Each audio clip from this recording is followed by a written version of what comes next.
Feliz tarde, queridos radioescuchas de Humesit Radio. Estamos en tu programa Cátedra. Una nueva semana. Hoy me acompaña, hoy estoy contenta. El profesor Ogami me ha complacido, yo creo que todo este mes. De nuevo tenemos mujeres al poder. Hoy está con nosotros la licenciada Digna Tencio, nuestra querida Ivette Saldaña y pues nuestro coordinador Ogami Rivera. ¿Cómo se encuentran? Todo bien, gracias. Muy bien, gracias a Dios, nuevamente por la oportunidad de ahorita mismo de entrevistar a la licenciada Digna. Así es, profesor Ogami, cuéntenos. Por acá bastante bien, Lynn, gracias a Dios, una jornada más y un programa más de cátedra, y me gusta mucho que hagas énfasis en eso. El quinto programa seguido a punta de mujeres en el programa, así que mujeres al poder, vuelvo y repito, y cuidado, la otra semana seguimos la racha, Lynn, así que... Vamos a ver, ¿qué nos trae cátedra? Ya entrando un poquito más en materia, pues el día de hoy nos honra la presencia de una persona a la cual le tengo un aprecio muy especial, una profesional humilde y con mucho bagaje en lo que es el campo del derecho, y que a veces es complicado vincular una cosa con otra, ¿no? Que el abogado logre mantenerse sobrio con esa humildad necesaria para poder mantenerse en la constante vida social. Y bueno, la profesora Digna representa muy bien ese perfil de abogado que uno espera también de los egresados de Humesit, y el día de hoy nos ha aceptado la invitación para participar del programa y exponernos de un tema muy particular. Yo le decía a ella cuando le hacía la invitación, de esos temas que pocos realmente se atreven a hablar, y si uno se atreve, de repente a veces no tiene esa capacidad, pero la doctora Digna sí la tiene, y va a hablarnos el día de hoy sobre la casación en la esfera penal, sobre todo ahora con el tema del sistema acusatorio que está de moda, entre otros aspectos. Esa va a ser la línea del día de hoy. Y bueno, contamos con la presencia también de nuestra queridísima Ivette, que vuelve al programa. Me reclamó que yo le dije públicamente que la habíamos despedido. Eso era una bromita, Ivette, así que una vez la convocamos nuevamente. Doctora Digna, el primer segmento, conociendo al invitado, le cedemos los micrófonos para que usted se presente al público de cátedra desde un enfoque profesional, personal, inclusive académico. Es totalmente válido todo lo que quiera expresarnos sobre quién es Digna Tencio. Buenas tardes, muchas gracias, querido Gami, a Humesit por abrir las puertas esta tarde y permitirnos compartir con todos sus alumnos, con todo el público general que se dedica a esta rama del derecho en la materia de lo penal, en particular pues una de mis pasiones, por decirlo de esa manera. Bueno, tengo la dicha de contar pues con esa invitación que me han hecho esta tarde. Estábamos pendientes y bueno, encantada de estar con ustedes esta tarde. Es difícil cuando le dicen a uno, habla un poquito de los temas, ¿verdad? Porque estamos acostumbrados a que sea otro que nos presente, pero bueno, en esa vía, ya que me han dejado este espacio, puedo comentarles que inicié mis estudios de licenciatura en Derecho y Ciencias Políticas en la Universidad de Panamá, en una época post-invasión, con el sentimiento de hacer algo por mi país, creyendo en la democracia, en las instituciones sólidas, en el Estado democrático de derecho. Eso me motivó mucho a iniciar esta carrera. Y cuando llegué al segundo año de la licenciatura, pues nos encontramos en la clase de Derecho Penal General con la doctora Aurelita Guerra Villalas, una docente a carta cabal, una maestra de todos nosotros. Y me impactó mucho esa clase, y creo que a partir de ese momento pues no me he desvinculado de lo que es la rama del derecho. Por motivos pues cuando ya inicié mis labores, fue en la Corte Suprema de Justicia como asistente del magistrado, en donde estuve en contacto directo pues con toda esta materia especializada en la rama de lo penal, en los negocios que se ven ante la salud penal, y me encontré pues con este recurso extraordinario, el recurso de casación, el cual pues comencé a conocer de poco, y ya cuando inicié estudios de maestría, decidí pues en esta maestría de Ciencias Penales de la Universidad de Panamá abocarme a un trabajo de investigación, un trabajo de campo, en el cual por 3 años de estudio de jurisprudencia, en 3 años, del 2001 al 2003, bajo la dirección precisamente de la doctora de Médico, elaboramos el trabajo de investigación sobre los requisitos de admisibilidad del recurso de casación. Es un trabajo de investigación que lleva al análisis de 600 casos evacuados por la Corte Suprema en ese periodo. Y allí fue donde pues, determiné pues, que esta era una de mis líneas de investigación, donde precisamente pues, hasta la fecha pues, me mantengo en esa vía conociendo más de recursos. También tuve la oportunidad de estar en el Ministerio Público sirviéndole también a nuestro país, en esa vía, en la Fiscalía de Asuntos Internacionales, y actualmente estoy en el Tribunal de Cuentas de la República de Panamá, aprendiendo nuevas cosas en el área pues, de lo que es la responsabilidad patria.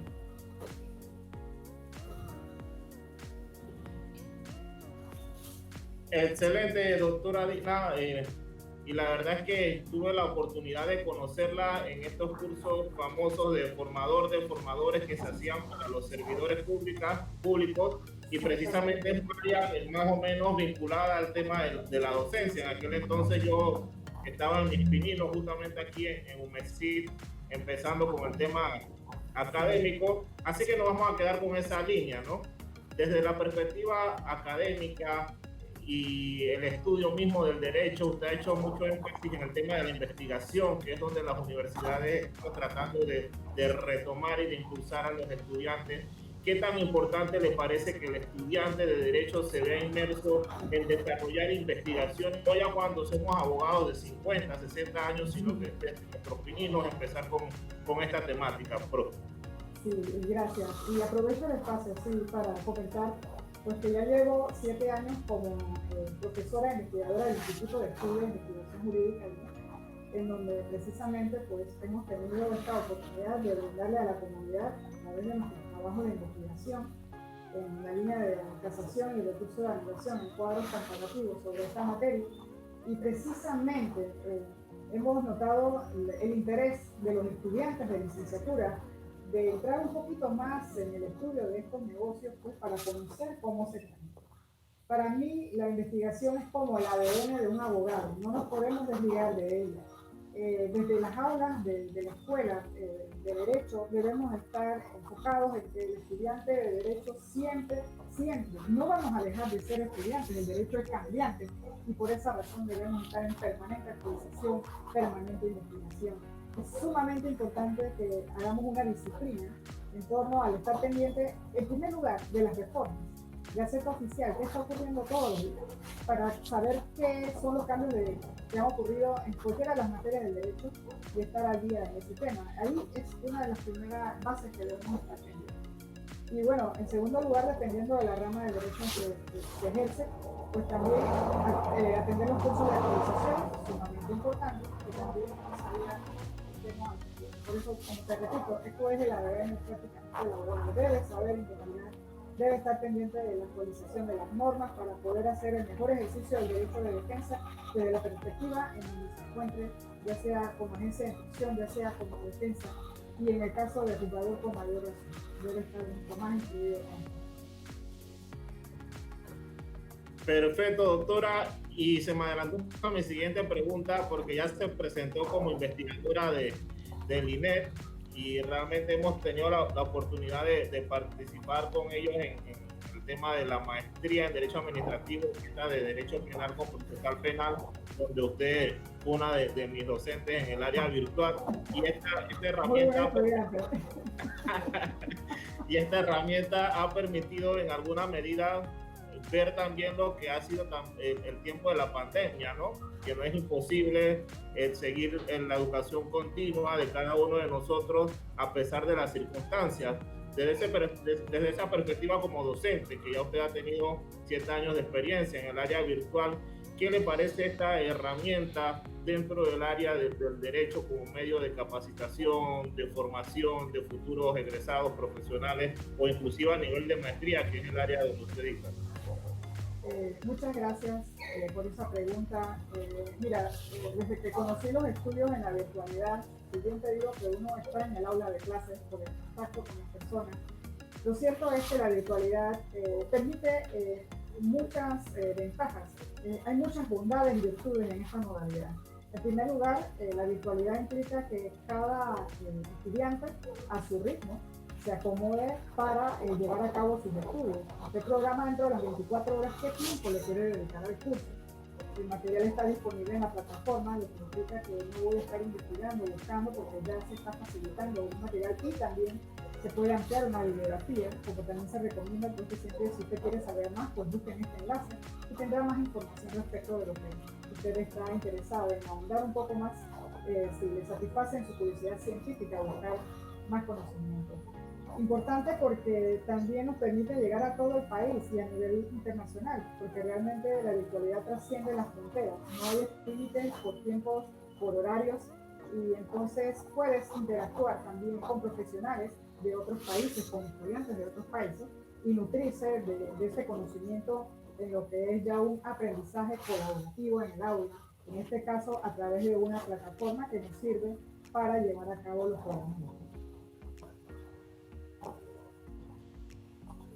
No, de verdad que la tecnología y la virtualidad es una herramienta que ha venido implementándose poco a poco y donde debo destacar que el INET realmente ha sido uno de esos institutos desde la línea de nosotros, del área jurídica, de poder ofrecer estos servicios y que demostró en cierta medida que sí se puede, ¿no? Evidentemente esto va a implicar que uno como adulto, como profesional, aplique también en cierta medida esto que uno llama como autodidacta, poder uno mismo nutrirse sobre las diferentes lecturas y temáticas y ser honesto, ¿no? Porque está el otro tema.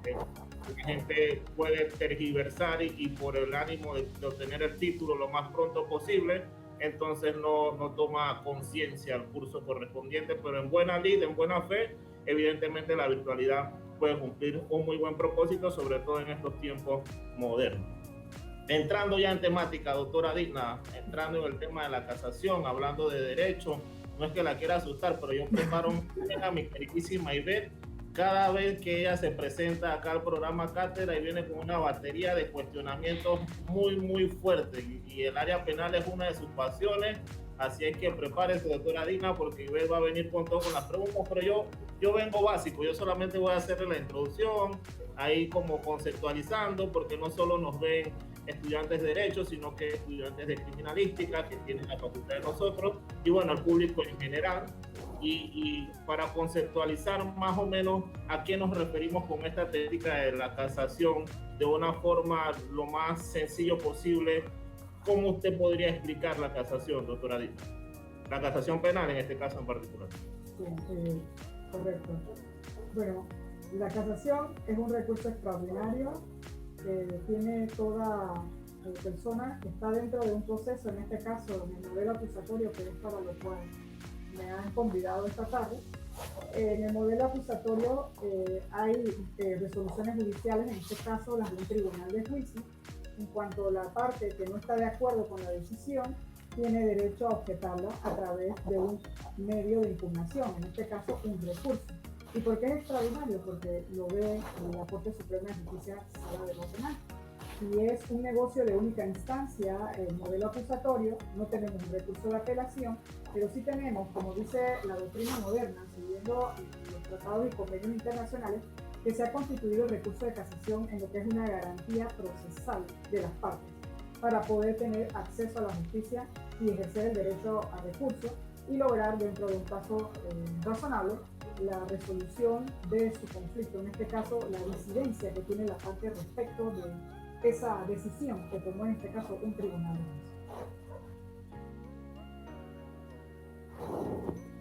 Perfecto, profe. Con respecto a la procedencia misma del recurso de casación, ¿en qué oportunidad procesal puede interponerse este recurso o ante qué circunstancias jurídicas es que resulta viable la interposición del recurso de casación, doctora Dina?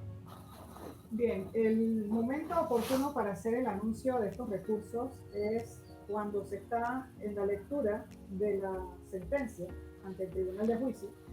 Cuando se da esta audiencia, la parte al finalizar la misma diligencia, en donde los jueces del tribunal de juicio les preguntan si van a hacer alguna observación adicional de lo que ha dicho la decisión del tribunal en el momento oportuno, en donde las partes hacen el anuncio de ese recurso de casación. Vale señalar, y sin irme de la línea, pues que contra la decisión del tribunal de juicio también cabe el recurso de anulación. La parte puede escoger entre uno u otro, pero no puede ejercer los dos a la vez. Son excluyentes. ¿Sí? Si el anuncio no se hace en el momento del acto de audiencia, hay que señalar que la jurisprudencia de la Corte ha señalado que hay un plazo de 2 días posteriores a esa audiencia para que se haga el anuncio. ¿Y por qué hago la observación que lo dice la jurisprudencia? Porque hay una distinción dentro de lo que el recurso de anulación sí lo establece taxativamente la ley cuál es el plazo, y la Corte de una interpretación extensiva y analógica, pues lo que definió es que al igual que el recurso de anulación, también para el recurso de casación hay un plazo de 2 días para formalizarlo después para anunciarlo después de realizada esa audiencia de lectura de la sentencia. Excelente aporte, doctora Dina. Y bueno, ya tengo a Ivette impaciente, me está chateando que por favor le dé plazo, que quiere empezar a preguntar desde ya. Así que le cedo a Ivette para que haga las preguntas correspondientes desde el lado de los estudiantes del derecho. A ver, Ivette. Sí, buenas tardes, doctora. Así como menciona el profesor Ogami, creo que tenemos muchas cosas en común, que nos gusta el derecho penal y además venimos de la Universidad de Panamá. En ese mismo sentido, me gustaría ampliar la pregunta que hizo el profesor Ogami referente en qué momento se puede interponer el recurso de casación. ¿Existe algún tipo de excepción para poder recurrir a este recurso o no lo hay? Bueno, reitero que la posición es, como dice el Código Procesal Penal, que el momento propicio para el anuncio del recurso es al finalizar la audiencia de lectura de la sentencia, es la decisión del Tribunal de Juicio, y si no se hace en este momento, la parte tiene hasta 2 días, como ha establecido la jurisprudencia de la Sala de lo Penal. Luego de eso hay un plazo para la formalización, que es de 15 días, y esto es ya cuando la parte se aboca a preparar el escrito para entonces ser enviado a la Sala de lo Penal de la Corte Suprema de Justicia. En ese recurso de casación, ¿existe algún tipo de formalidad en el documento? ¿Qué puede contener dentro de ese recurso? Bueno, la ley establece que el recurso de casación tiene 3 apartados. En primer lugar, la parte debe seleccionar una causal, que no es más que el fundamento de derecho en el cual se basa la pretensión. Esto es, ¿qué es lo que hace que el fallo del Tribunal de Juicio sea contrario, en la opinión del recurrente, contrario a derecho? ¿Qué es lo que le vulnera sus derechos? Entonces, debe seleccionarse una causal. Luego de esa causal deben exponerse los motivos. Los motivos no son más que la explicación del fundamento legal, pero ya haciendo una amalgama entre lo que son los hechos y lo que es la misma disposición establece la causal, que es lo que dentro de esa sentencia da lugar a que se invoque la causal que se está diciendo. Conforme al auto de 9 de noviembre de 2012, que fue la primera decisión de admisión dentro de un curso de casación en el modelo acusatorio, se dieron las orientaciones de cómo estructurar este recurso, y se explica que además de enunciar lo que son las causales que la ley taxativamente señala, de las cuales no puede salirse el recurrente, esa es una formalidad intrínseca del recurso. Después de los motivos, debe la parte también aducir las disposiciones legales infringidas y el concepto en que lo ha sido. Es decir, si estas normas fueron violadas, en concepto de violación directa, por omisión o por comisión, la interpretación errónea o la indebida aplicación de la ley al caso mismo. Entonces, esta es la estructura de nuestro recurso de casación actual del modelo acusatorio. Si tenemos que hacer la distinción con el modelo de enjuiciamiento, el modelo mixto en el Código Judicial Libro Tercero, nuestro recurso de casación obviamente contiene una historia concisa del caso, que no es más que la relación de los hechos que la parte le expone al tribunal para introducirlo en el vicio de injuridicidad que acusa a la sentencia. Hemos visto pues en pronunciamientos de la Sala de lo Penal que hay personas que todavía hacen una exposición que le llaman antecedente o breve relación de los hechos, para denotar ese aspecto, pues como decimos, como si fuese un resabio jurídico, lo cual pues no ha llevado a decir que no se admita el negocio. En todo caso, como ustedes saben, las audiencias del modelo acusatorio quedan un registro de audio, en ocasiones audio y video, y es a través de esta información que en la sede de admisión pues se puede revisar también qué ocurrió en el acta de audiencia y tener conocimiento, así también en la decisión de fondo, poder tener acceso a esa relación que se dio dentro de la sala de audiencia en el tribunal de admisión. Entonces, estos son los 3 elementos que debe contener el recurso, y ese auto pues dio los lineamientos de cómo podríamos estructurar entonces en el modelo acusatorio nuestro recurso de casación. Gracias, profesora. En esa parte donde usted señala sobre esas causales de casación, recuerdo cuando estaba dando clase en tercer año de procesal civil y luego cambié a cuarto año procesal penal y hablaban del término de casación, donde en civil señalaban de que se podía utilizar en forma y fondo, pero según la norma del Código Procesal Penal solamente se requiere que vaya a segunda instancia en fondo. Entonces me gustaría que nos ampliara un poco más sobre ese tema. El libro segundo del Código Judicial que regula la casación civil establece que hay un recurso de casación en el fondo y en la forma, y establece las causales taxativas. En igual, en un espejo o como gemelo, el libro tercero también reproduce para el modelo de enjuiciamiento mixto esa categoría y hace la distinción que son vicios o nulidades que se presentan en el negocio. En el modelo acusatorio, pues todo debe pasar en limpio, no deben haber nulidades al momento de que pasa al tribunal de juicio, se supone todo está limpio, todo está claro. Entonces, cuando usted encuentra las causales de casación, las 3 causales que tenemos actualmente, porque recordemos que está desprovisto ya de las causales probatorias, que eran las más completas para desarrollar cualquier recurso, en este caso, pues quedamos con las primeras causales que tienen que ver con la violación de normas que tienen que ver con tratados y convenios internacionales, garantías. Y en el segundo lugar, usted encontrará una causal que se llama del debido proceso. Entonces se pregunta usted, ¿esto es forma, esto es fondo, qué es? Bien. Cuando hablamos de las primeras disposiciones, estamos hablando obviamente de la violación de garantías de derecho contenida en la Constitución Política, tratados y convenios internacionales, y por qué no, también las que desarrolla la ley procesal, en este caso el Código Procesal Penal, que es el que reglamenta pues actualmente nuestros juicios en materia penal. En la causal del debido proceso, pues técnicamente estamos ante un amparo de garantías constitucionales, porque lo que se denuncia es precisamente la vulneración del debido proceso contenido en el artículo 32 de la Constitución Política, en sus vertientes que podrían ser el derecho de defensa y la motivación de la resolución. Son supuestos que se pueden denunciar a través de esta causal.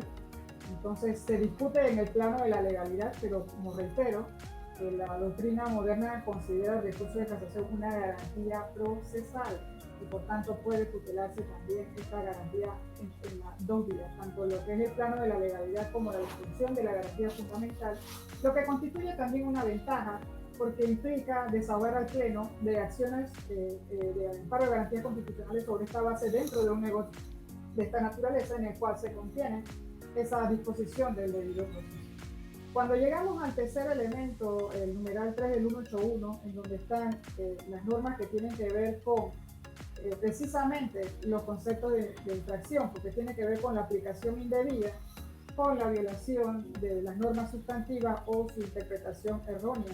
En el enunciado dice interpretación errada de la ley por alguno de estos 3 supuestos. Ahí estamos en una discusión técnica dentro del plano de la norma sustantiva, es decir, lo que está dentro del Código Penal en su regulación, ya en la parte general que nos establece todo lo que es la teoría del delito, y en la segunda parte lo que es lo atinente a la tipificación de aquellos comportamientos que el legislador ha considerado como delito.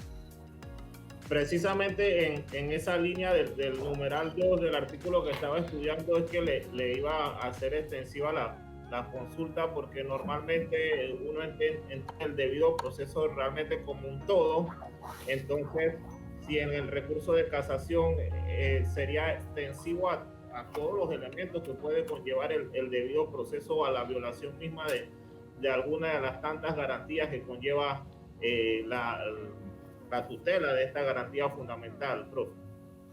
Bueno, en el reciente trabajo de investigación que hice para el inicio de este año, haciendo una actualización precisamente titulado ante la regulación y casación efectividad de los recursos, cuando abordamos la jurisprudencia, la jurisprudencia ha explicado, y parece que es lo que, parece no, es lo que más han recurrido, cuando se aduce la causal del debido proceso, siempre ha venido en el enfoque de la vertiente del derecho de defensa, si dejaron a mi cliente en detención, o bien también por el tema de la motivación de las resoluciones judiciales.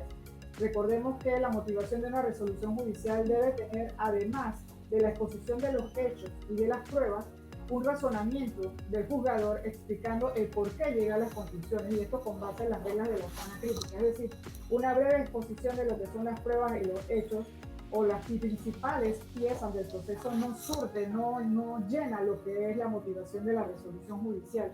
Y es aquí en donde se le dice al recurrente juez que para poder ensayar la violación del debido proceso, en esta línea que tiene que ver con la motivación de las resoluciones judiciales, debe irse precisamente a enfocar y explicar el por qué la resolución judicial en su parte emotiva no fue lo suficientemente un juicio de logicidad, un razonamiento con razonabilidad para poder explicar el porqué de la decisión que el juzgador tomó.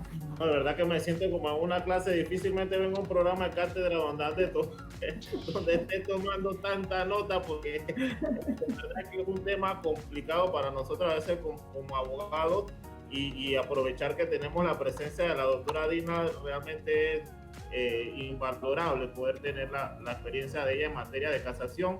Y le iba a hacer la segunda pregunta precisamente en esa línea. Uno, quizá inexperto en materia de casación, puede cometer errores muy comunes. En la experiencia suya, ¿cuáles serían como esos errores más comunes que cometen los abogados al momento de presentar el recurso de casación y que el tribunal entonces se ve en la necesidad de no admitir el mismo? Bueno, si pudiéramos hacer un listado de los errores más comunes, yo pienso que el principal error en que puede incurrir cualquier recurrente al buscar a través del ejercicio del derecho a recurso impugnar una decisión judicial es la falta de conocimiento de cómo se maneja la figura que está utilizando. Creo que es lo primero. En ocasiones es lamentable ver cómo en las decisiones, y como yo le digo a los alumnos cuando vemos este módulo, el nombre de ese abogado va a quedar en el registro judicial que ya se puede ver en internet a nivel mundial, en donde dice que usted realmente tiene o no tiene conocimiento.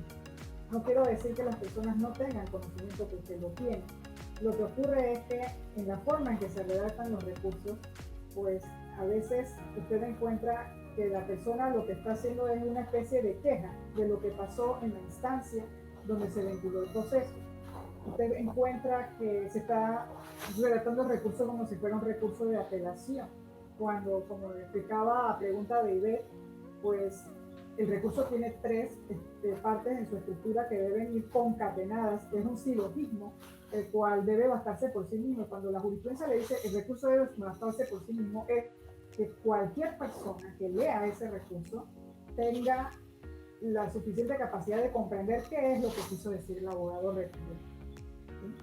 Entonces pienso, y una recomendación que siempre doy en los cursos cuando dictamos esta materia, es importante el estudio de la jurisprudencia, estar pendiente de los pronunciamientos. Los errores que se han cometido pues se pueden aprender de las observaciones que la Corte hace cuando no admite un recurso, pero no olvidemos que una lucha que los abogados lograron en el Código Procesal Penal fue precisamente introducir la necesidad de que todo recurso, antes de ser desestimado, fuera ordenada su corrección, para poder darle la oportunidad a la parte de ver esos defectos que la Corte le indica. Bueno, usted si está ensayando este recurso debe atender a otros requisitos adicionales, debe verificar en la estructura del mismo si se entiende, no se comprende. Entonces, dar esa oportunidad a que la parte pueda en 5 días corregir según los planteamientos que la sala le hace.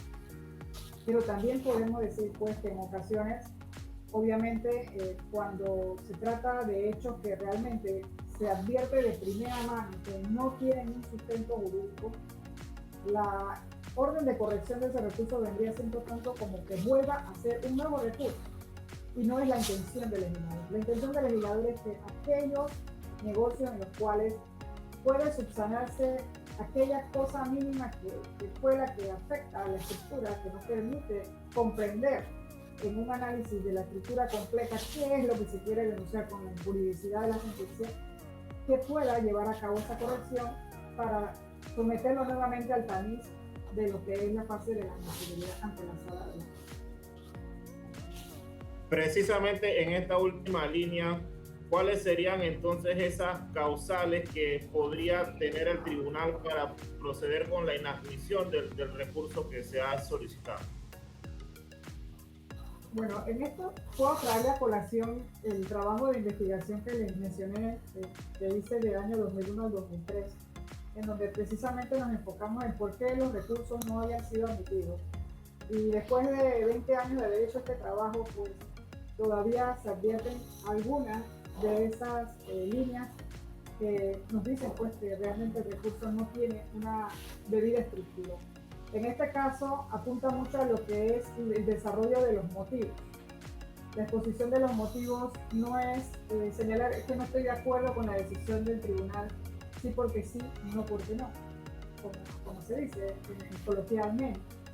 El recurrente, si está hablando que se violentó el debido proceso, supongamos en una estructura de silogismo, anuncia que su causal es la del numeral 2 del artículo 181 por la infracción al debido proceso, y en su motivo entonces empezará a explicar que la resolución judicial en la cual se declara la responsabilidad penal de su cliente, de su defendido, pues no está debidamente motivada por cuanto el tribunal no hizo un juicio conforme a las reglas de la sana crítica.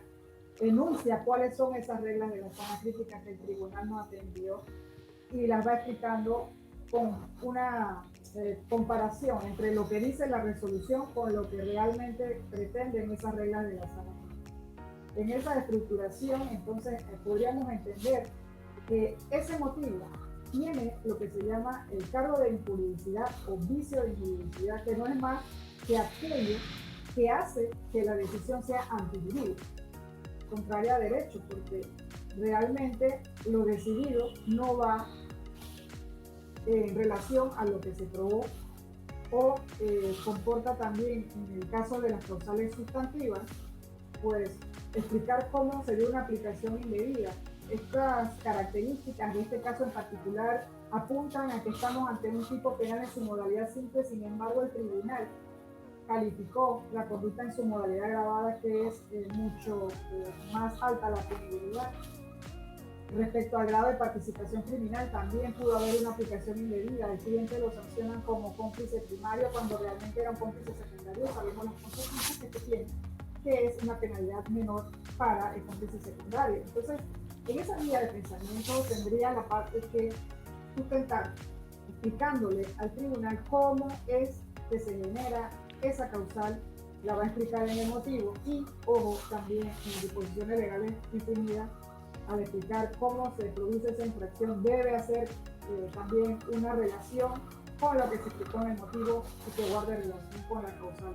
Si estos tres aspectos se cumplen, entonces tenemos lo que se llama la proposición jurídica completa.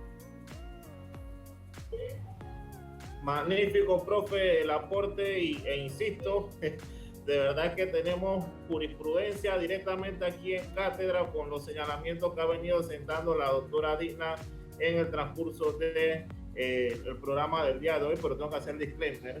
Acá es el área completamente académico, no representa ninguna postura de la institución a la cual representa la doctora Dina en ese sentido. Bien, vámonos entonces con la siguiente pregunta. Ya digamos que vencimos todos estos récords que uno tiene como abogado de poder luchar porque el recurso sea debidamente admitido. La gente se pone nerviosa porque corre el riesgo, como usted dice, de tener la vergüenza delante del cliente, de decirle, ven acá, el recurso no me lo admitieron, y cómo yo le explico al cliente que realmente ha sido por temas míos, porque hay un fallo debidamente sustentado donde han acreditado que ha sido error mío el haber el que el recurso no haya prosperado. Pero bueno, vencida esa etapa y el recurso ha sido admitido, ¿cuál sería entonces el procedimiento que corresponde en el sistema penal acusatorio, doctora Dina? El micrófono, profe. Gracias, gracias. Luego de la emisión del recurso, cuando ya la Corte se pronuncia, esto se hace en sala unitaria, según lo que explica pues, el reglamento, el Código Procesal Penal, pues estas decisiones se hacen en sala unitaria, el magistrado oponente admite, entonces corresponde en este momento lo que no teníamos en el modelo mixto de enjuiciamiento, esto es que a las partes se les corre traslado del escrito admitido. Recuerden que en este proceso pues hay el principio del contradictorio, la publicidad, que la audiencia de moralidad, las partes van a tener la intervención. Esto no ocurría en el Código Judicial. Ustedes veían que se admitía un recurso, la parte asistía, el representante del Ministerio Público para emitir el concepto de parte de la Procuraduría General de la Nación atendía a la audiencia y les explicaba una opinión jurídica respecto del caso que no era vinculante, no es vinculante. Entonces, en ese caso, pues teníamos un negocio técnicamente que era entre el proponente por el poder dispositivo de las partes que rige este tipo de recursos y la decisión que la Corte iba a asumir. Pero ahora tenemos pues esa bondad del recurso en donde se le da traslado a las partes para que tengan conocimiento de qué es lo que se está recurriendo en casación y puedan en el acto de audiencia entonces hacer valer en oralidad en esa contradicción que se da entre uno y otro, poder exponer al tribunal cuáles son las razones por las cuales disiente del recurso que ha sido presentado. Disculpe que la interrumpa con respecto a este tema de las partes. ¿Se incluye al querellante en este proceso?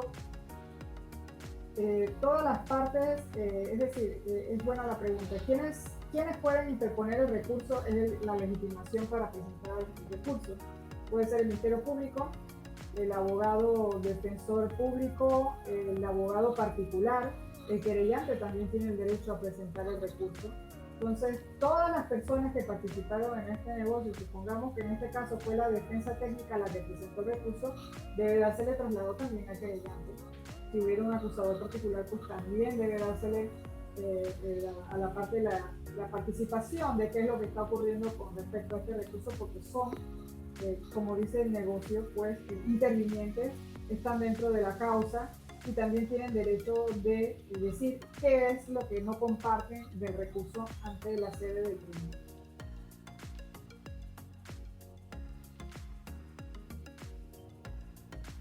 Con respecto a la misma sustanciación de la audiencia de casación en la práctica, porque la verdad es que no he tenido la oportunidad de ver cómo se desarrolla la misma, ¿cuál sería la dinámica ya real?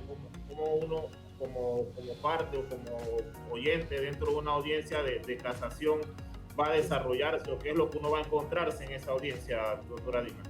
Sí, es muy importante que los estudiantes tengan este contacto directo con lo que está ocurriendo para ver la dinámica de las audiencias, porque en estos casos pues sabemos que hay audiencia de registro de audio y esto, pero como sabemos en todos los procesos esto queda dentro de los expedientes, o sea, son parte de ese cuaderno penal.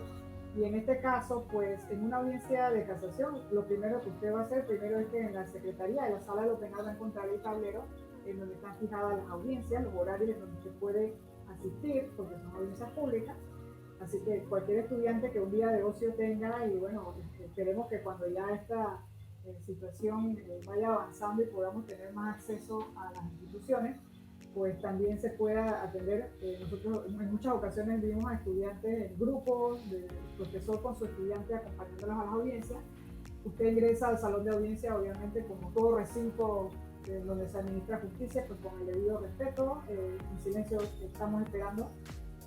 Las partes deben estar presentes, ingresan los magistrados y dan la palabra primero al recurrente y después la intervención a los demás miembros que están presentes. En este caso se acude, supongamos, el querellante, se acude, en este caso, si sea quien sea, si es la defensa, si es el Ministerio Público. El Ministerio Público va a estar representado por la Procuraduría General de la Nación para emitir un concepto jurídico, no como una parte, sino como esa representación que hay por ser el funcionario, está en la misma calidad de la jerarquía con los magistrados de la Sala de lo Penal. tiene su representación y emite su concepto sobre lo que ocurre en el caso. En caso de que el recurrente sea un fiscal, el fiscal va a sustentar su recurso y la Procuraduría General de la Nación va a emitir su concepto. No va ligada una cosa con la otra.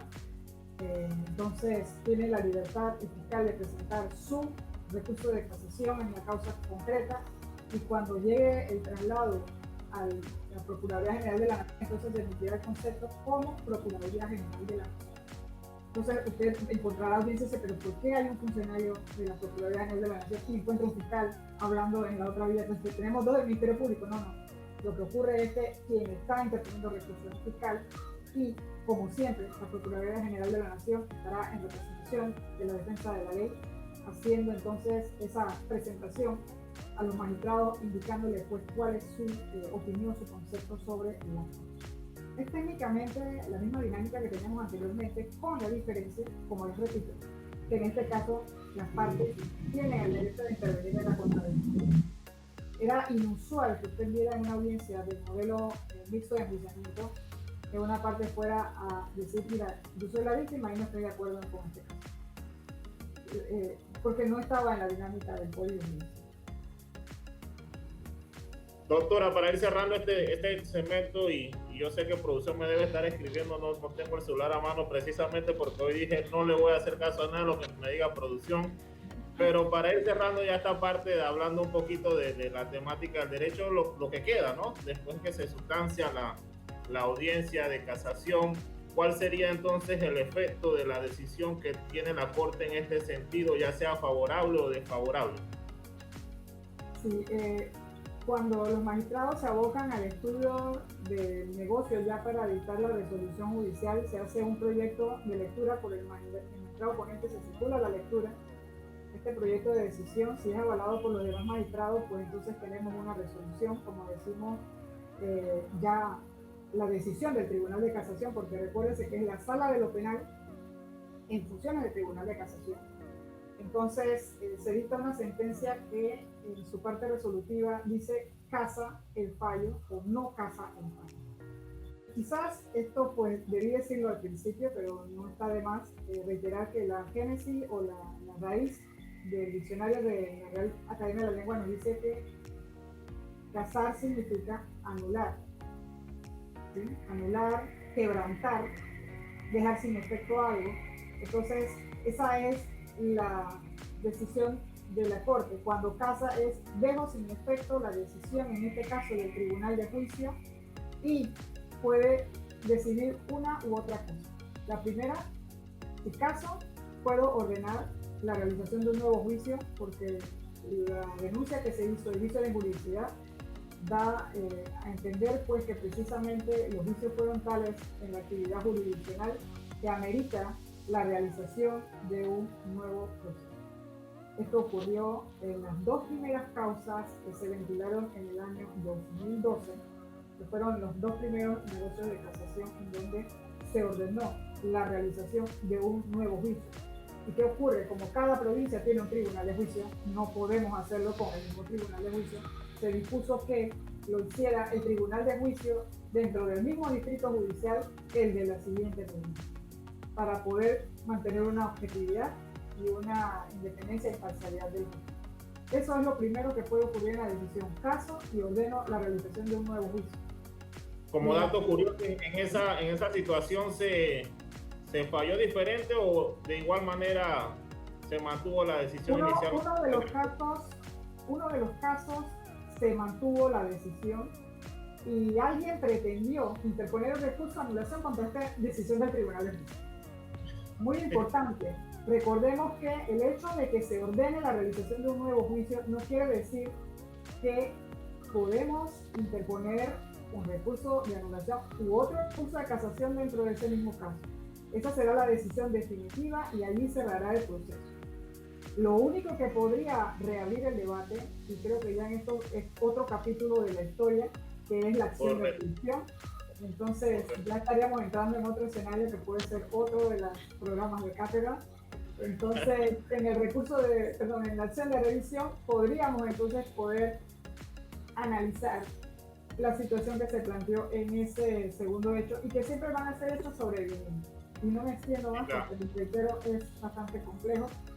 Y en el segundo supuesto, cuando la decisión de la Corte es casa y resuelve, en ese momento decide la Corte, absuelve, o si fuese una sentencia que había absolución en la instancia, en el tribunal de juicio, entonces puede condenar.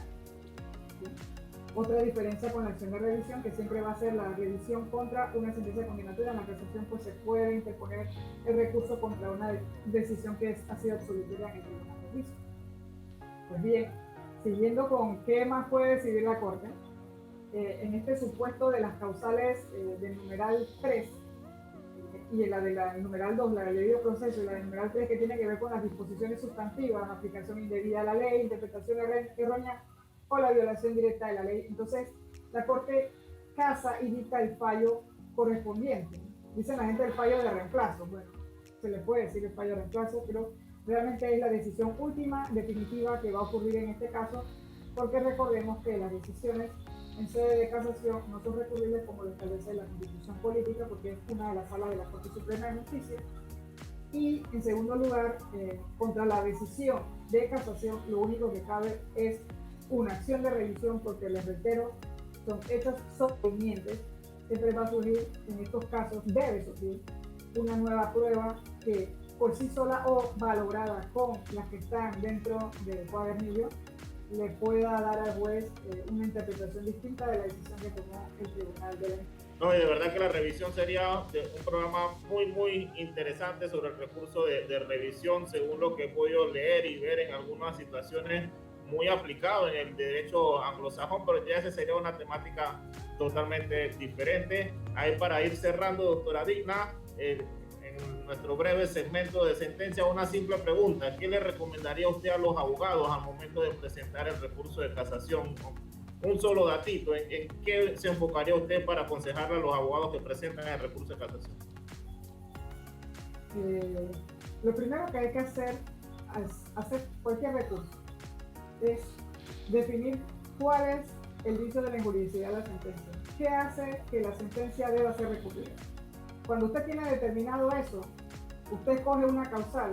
Lo que yo haría en segundo lugar sería revisar todos los antecedentes de por lo menos los últimos 2 años para saber cómo ha variado o mantenido los criterios, la jurisprudencia respecto de esa causal, y así podré desarrollar mis motivos en una forma pues que me permita que el negocio lleve esa proposición jurídica completa, que haya un silogismo lógico que se entienda desde el enunciado del fundamento de derecho, que es la causal, el motivo y disposiciones legales. Lo primero que hay que hacer es revisar mi pretensión, qué es lo que yo quiero atacar en el fallo, cuál es el fundamento de derecho que voy a utilizar, verificar qué ha dicho en los 2 últimos años por lo menos la jurisprudencia de la Corte, para tener una orientación en la forma de redactar. Excelente participación, doctora Digna, y ahora le cedemos las pantallas y audios de cátedra para unas breves conclusiones. Doctora, el público es suyo. Bueno, quiero nuevamente agradecer a UMESIT por esta invitación. De veras que ha sido muy enriquecedor compartir con ustedes, y creo pues que estamos avanzando utilizando la virtualidad, pues que nos ha permitido reunirnos en esta tarde desde nuestros hogares y poder entonces también aportar un poquito después de los temas que interesan. Bueno, recomendación a los estudiantes siempre, nunca dejamos de ser estudiantes. El abogado siempre debe estar permanentemente actualizándose, y es importante pues que estemos constantemente en la lectura y en la revisión de la norma para poder ser mejores cada día y poder ejercer nuestra profesión con la debida idoneidad, que es la que se otorga pues para entonces representar a las personas ante la sociedad. Recordemos que eso es sumamente importante para también mantener la estructura de un Estado democrático de derecho. Excelente, joven Ivette, venga, sus conclusiones del programa del día de hoy. De verdad que agradecida con tanto contenido que ha brindado la licenciada Digna Tencio. De verdad que esto, como estudiante de Derecho, son temas que muy poco se tocan por el tema del pensus, de tiempo, y que lo haya ampliado de una forma tan sencilla para que nosotros como estudiantes de Derecho pudiésemos comprender.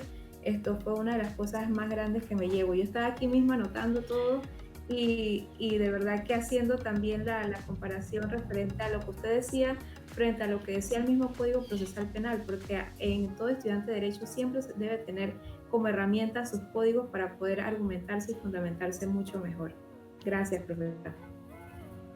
No, y no se lo enseñamos porque tenemos miedo los profesores de meternos en el tema de casación. Hablamos de todos los recursos, hasta de revisión si quiere, pero casación no es cualquiera, reitero, que se aventura y maneja la materia, y por ese motivo fue que aprovechamos la presencia de la doctora Digna para poder adentrarnos en este tema bien complejo, algo técnico, pero que no es imposible. Con una asesoría revisando el programa Cátedra, ya ustedes tienen un material muy bueno de refuerzo para poder presentar en su momento cuando corresponda el recurso de casación.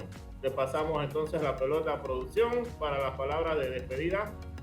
Bueno, la verdad es que, como lo dijo Ivette, agradecida con la profesora Digna, con el profesor Ogami por toda la gestión, con nuestra querida Ivette porque siempre tiene estas preguntas muy acertadas, y definitivamente que creo que este programa dio para otro más, porque me encantó la manera como lo manejó la profesora Digna. La verdad es que yo soy neófita en el tema del derecho y cada vez que escuchaba un poquito más iba apuntando, porque de verdad que son conceptos que creo que todos debemos manejar, que es un poco amplio, pero pues a la medida de lo posible ahí iremos dominándolo, lo que nos deja muy buenas recomendaciones para los estudiantes y pues a todos nuestros radioescuchas a seguir aprovechando de cada programa de cátedra. Nos vemos en la próxima. Hasta luego. Luego.